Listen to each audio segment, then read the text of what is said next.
Okie dokie. Civil Discord commentary part 2. Starting in 3, 2, 1. Okie dokie. It's Captain Country here. Gonna do a commentary for Civil Discord part 2. Unlike part 1, I'm actually filming this before the reaction, or before part 2 comes out, so I'm not sure how the reaction will be or how it'll be taken, but I'm hoping people like it. So I didn't really want to split it into 2 parts, but I guess I don't have much of a choice. Not much going on in this scene, really. I was going to give it a sign saying that it's in the furry server, but it's implied by Jazz later on in the scene. Obviously you have a nice drawn out shot here implying the duality of man. And obviously, you know, how Jazz likes to troll people by teabagging their dead bodies. Because he doesn't do this in Halo Reach at all when you play with him. Nice some banter between... I really like the banter between Blizz and Jazz throughout Civil Discord. I think it's really fluid, really nice, you know. If anyone bothered to, they could probably make a pretty decent buddy cop series afterwards with just those 2 characters. I wouldn't make it, but someone definitely should. I'm really fond of how this scene ends in terms of cinematography. It was I want to say it's a shot composition that I had used in some of the Ashes to Ashes footage, but obviously since I had to shelf that project, I repurposed it here. So we have that smooth transition from Halo Reach to Halo 4 footage, with Power Gaming use YouTube, or his Discord rather, and then we have Beam in his Halo 4 attire. And it was what I wanted to do was have everyone's armor perms look similar across different games, but obviously some perms don't appear in the same games, and for that I just asked people what their perms were, except for the See Me After Class server, because I thought it would be easier to distinguish them apart from the voices if their armor permutations look the same. So that's what happened here. There's some cropped shots here because sometimes you have the game notifications that come up in the corner and it's hard to get rid of them. That foreshortening shot with Desi holding the sniper rifle took so long to get right, and like the transition shot into the scene, it's something I wanted to use for so goddamn long, and I managed to get it in here. This scene as well, maybe should have done with a title, I'm not sure, but I just wanted to, I guess, not spoon feed the audience, and they could probably put together that this is probably still in the furry server. And then we have the character of Roth coming in, who is a character I really wanted to put in a lot. And very similar to Kali, you have the is it the Pestilence armor mod? I can't remember what the name it is. It's the one. It's not Inclement Weather. It's the other one.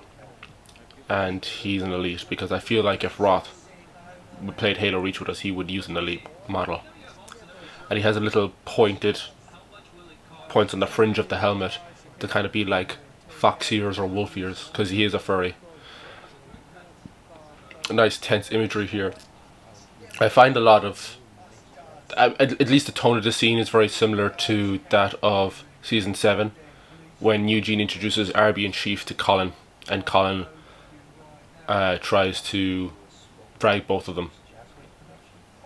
So initially Austin did the voice of Roth, but unfortunately the mic quality kind of made it inaudible. We did retakes, but it wasn't working out, so I recasted the role for Kirkland's signature, and he did a pretty good job with it. And now we have this cut to Beam's server, where he's on to run. And I hope I did enough to imply that it's the same character that runs from them in Halo 4. Now obviously the armor isn't the same and the colour isn't the same either, but I wanted it to be accurate. I wanted people to see their own characters in this machinima and kind of be excited about seeing their own characters, because it is pretty cool. I'm not sure if I mentioned in part 1, but the permutations that Desi's character uses in this isn't actually what Desi uses in his actual Reach profile. He uses a CQB helmet and red and blue, but we've all come to know him as the iconic Halo Recon guy, so I just wanted to follow through with that, really. This scene has a nice amount of tension as well, I feel. Flows pretty nicely. I like the end of it. The end of it's really cool. like the transition from one into the other. And the more I say this, like, the more kind of you can see why I didn't want to cut this project into two, because the way scenes cut into each other is so fluid. Like at the start of part two, I had to put the tail end of the last scene because I hate disrupting the flow of this. I think it was someone like Ree that said for part one that it didn't feel like part one didn't feel like it was 20 minutes, it felt like 5 minutes. And I don't want to pat myself on the back because it is, filled with problems. But I think it's that smooth transition between scenes that really make the runtime feel a lot lower and feel like much more smooth and fluid. So, in case it isn't implied here with the sound design, Desi is holding his controller down and accidentally hits the shoot button by accident and kills Beam. So, out of Max's kind of insubordinance to Desi, he gets himself killed. And although Desi is, one of the main protagonists and one of the good guys, I wanted to put a bit of sound design here to put the idea in Desi's head that maybe he likes killing and maybe it's fun for him. It's not just a chore that John has asked him to do. That maybe he actually got the taste of blood and enjoys it. So this transition I'm really cool on, or I'm really keen on, I guess.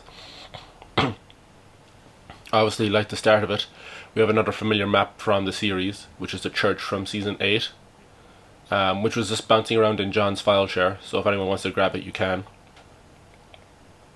I want to give a shout out to Admiral Icarus, who was I believe the White Spartan at the very start with the blue visor, who I think I got the original Army and the Chief map off. And I'm glad I got it in time because I don't have Xbox Live on my 360 anymore. So I like this idea of having the older RB the Chief Church be my server and the newer Church be Desi server, because obviously Desi server came after mine. And in fairness to him, I liked the idea of him improving upon the mistakes I had made on my server. That's how I see it. Okay, so we have Maria and Nova playing kind of references to the annoying fan characters that you had in the episode King from RB the Chief season 3. We had the timeout corner, which I thought was funny.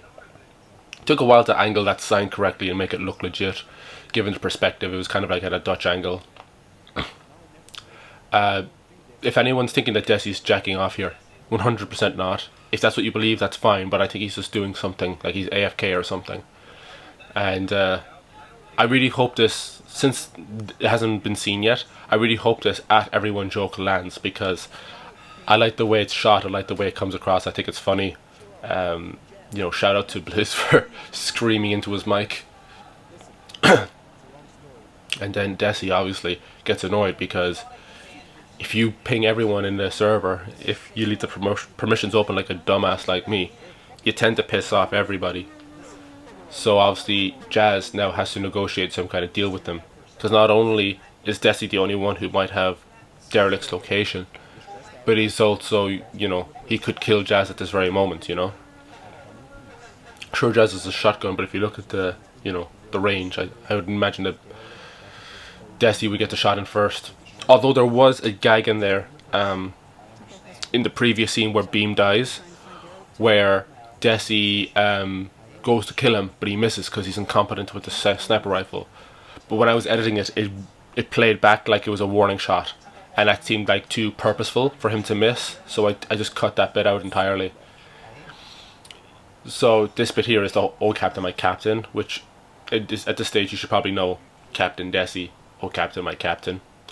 This scene here, obviously a reference back to Abnormality 3 at the very start, with the opening lines, because Abnormality 3 is completely stupid.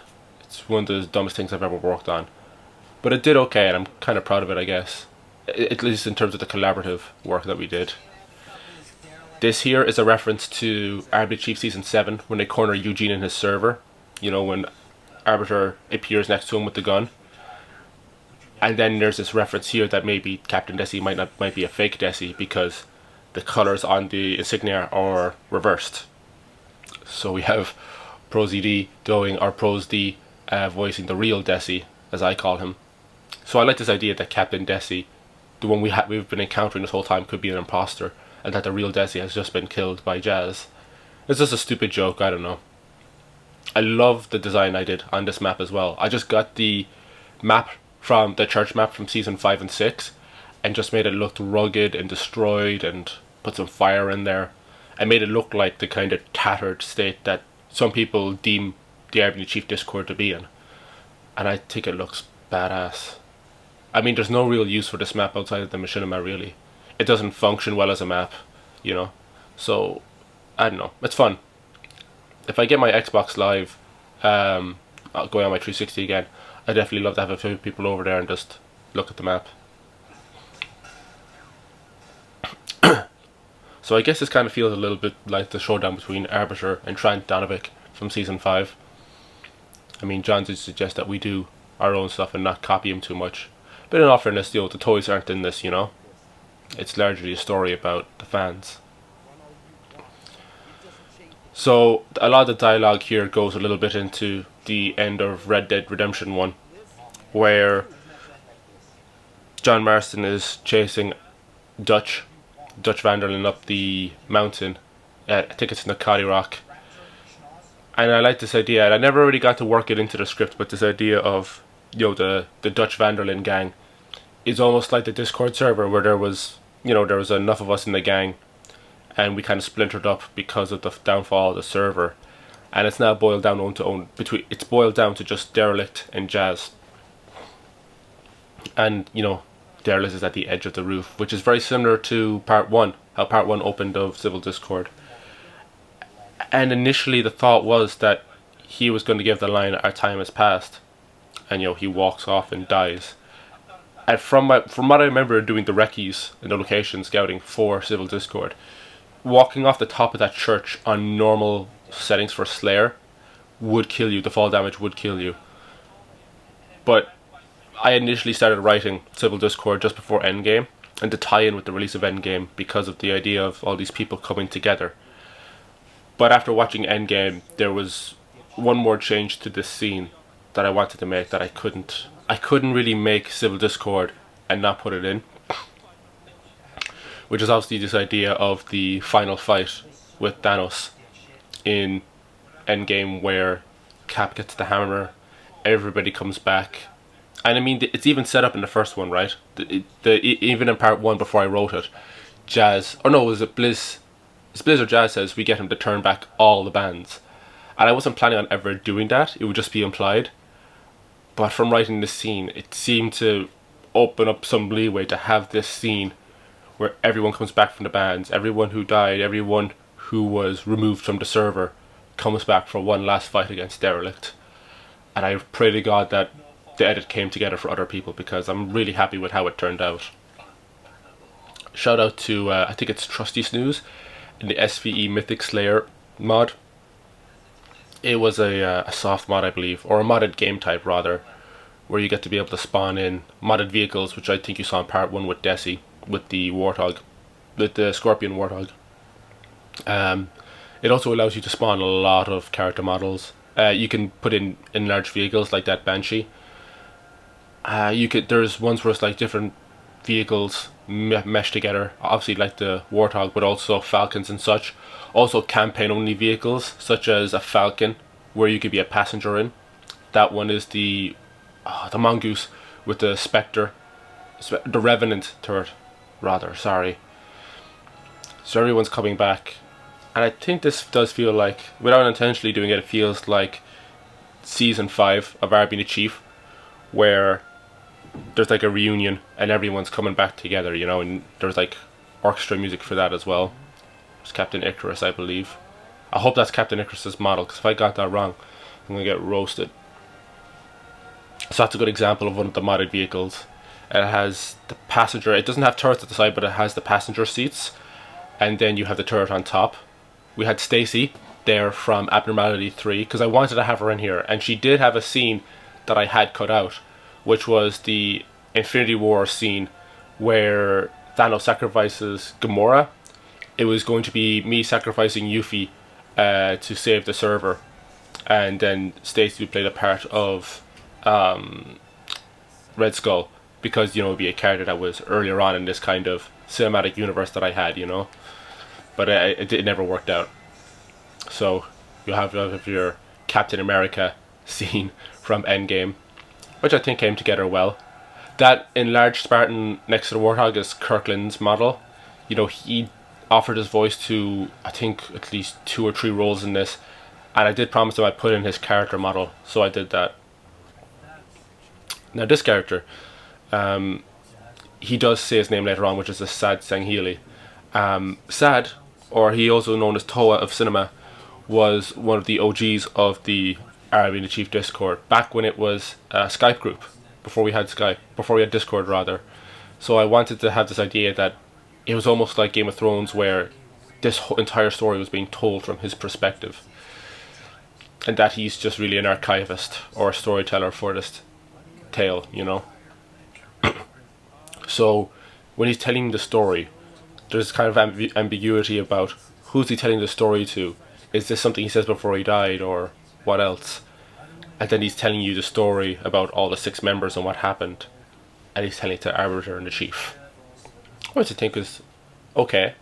I wanted to incorporate them in somehow, but not make it too intrusive to the story, which I hope I didn't do.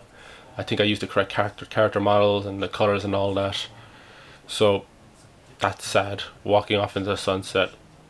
And then there was some stupid way of making him die, like a warthog or a falcon fall on him. But I think if any character deserves to walk off into the sunset, it's Sad. The character of Sad Sangheili. So Arbiter Chief just think this is all stupid, because really in the universe, because I believe in the Arbiter Chief universe, or at least in the Bytes universe, they're aware of the existence of the show Arbiter Chief. And so in my mind they would be aware of the presence of the fandom as well, and how they respond to each other. And for some reason I just wanted to finish off with that shot from season 7 and some of season 8, I guess. And then obviously you have your cut to the real life section, or the live action section of the project, which I had to make. There was no way this could not be made. I think this dialogue has happened at least 2 or 3 other times in the actual show, where Arbiter says don't go to bed and Chief is like, fuck you, I do what I want. And then in my mind this Arbiter that shows up is supposed to be the next gen Arbiter, which maybe might have been a bit uncharitable to Beam, because he does work really hard. So in your mind it could be the LA Arbiter if you wanted. I just had the voice, all those voice clips that they're saying are actually unused elements from Ash to Ashes. The dialogue that the real Arbiter and Chief give, that was all recorded for this project. And then there's Power Gaming use Arbiter and his big derpy hand coming in. And then there's Todd, Travis and Cortana. And then just for the hell of it, I have 2 characters that I wanted to introduce in Ash to Ashes called Blues and the Tick, which Chief throws a controller at. And then we have the scene where the Tick has been knocked out, because Hera Tick, RB Arbiter Tick, with a Kirkland signature battery that was just lying around. And then we cut to the character of Skylar Loveheart at Douchebag Studios in Los Angeles, which was a pretty derpy but funny idea. And the idea is that all of Civil Discord is a script that he wrote that he wants to send to John.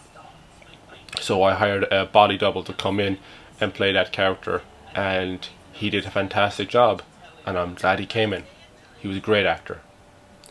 And now we're right into the credits. So the song is, I think it's Hybrid Theory by Misfits, which was the track that ends the first episode of Arabian Chief. So I wanted to have that throwback. And the running time of it kind of comes out to a good enough length to get through the main part of the credits, which is basically all the characters who contributed to this, or all the people who contributed their voice talents for this. And then obviously I got their avatars, or what image I best felt represented them on the Discord platform. So everyone really worked hard on this, and I'm really appreciative for the work they put in. If you're watching this right now and you voice acted in Civil Discord, just know that I appreciate you. Especially Asa Akira, she was really hard to get a hold of, but she was great. Pulled out all the stops, put in the hard work. So this is all the characters that you had. Okay, Admiral Akbar is Beskar. I just thought it was funny. So yeah. Oh, so Desi's face is gonna come up here. Well, not Desi's actual face. It's just a random blurred face I got on Google and censored it out, just to make people think that I knew what Desi looked like, which I don't. And then there's obviously myself, which I was initially going to use my actual avatar image of the pineapple skull, but then I decided, you know what, we're going with the potato. And then we're getting a post-credit scene. No, mid-credit scene. Because I wanted to make it like the Marvel films and give it a mid-credit scene and post-credit scene. So this obviously is a scene from the award-winning Machinima series Oneself, which if you haven't watched it yet, you absolutely should. It's fantastic, engaging story, good characters, great graphics, 10 out of 10 IGN. So we have the characters of Booker, Cold, and Aladar here. An introduction of one of my OC characters that I believe Grimm was going to write into his novel, who's Dustin Raines, who was played by Kirkland's signature, none other, and he did a great job for that. Everyone was good in this scene. And then obviously we have some really award-winning music running in the background here. Really tense blocking. And I had to put this in because I know that Flick likes Ants. So I think Ants is his favourite movie. Flick's from Ants, right? So I had to put it in there.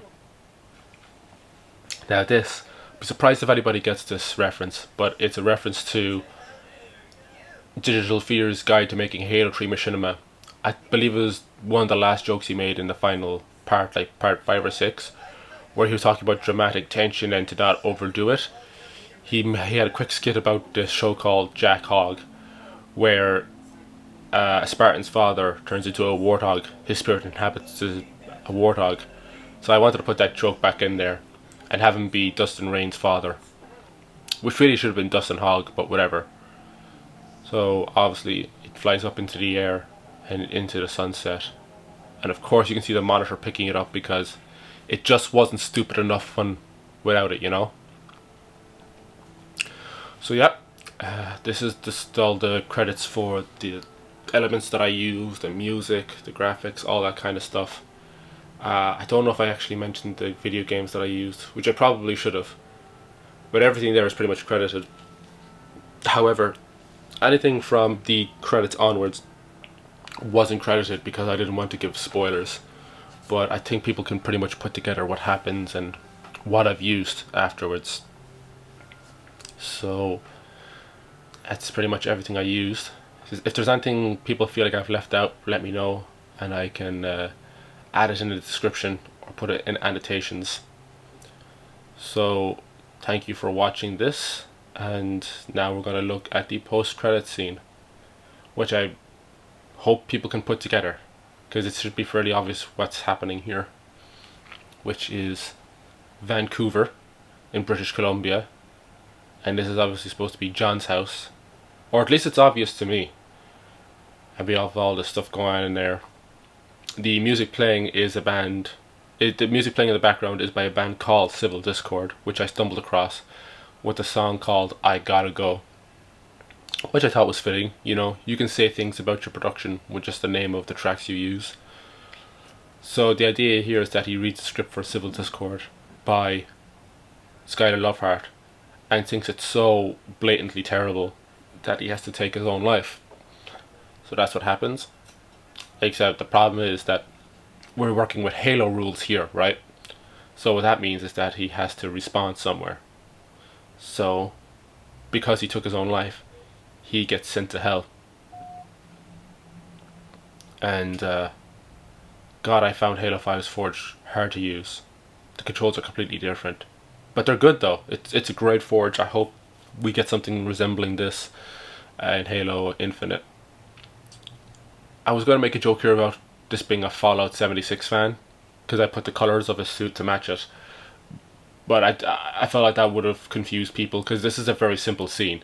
It's just John being pissed about going to hell. But that's Civil Discord Part 2. Thank you so much for watching Part 1 if you have, and Part 2. If you've watched the commentary for Part 1, bless your soul. I hope you have a wonderful day. Go out there and make sure someone else has a nice day. And I'll talk to you again real soon. Derelict Decimator out.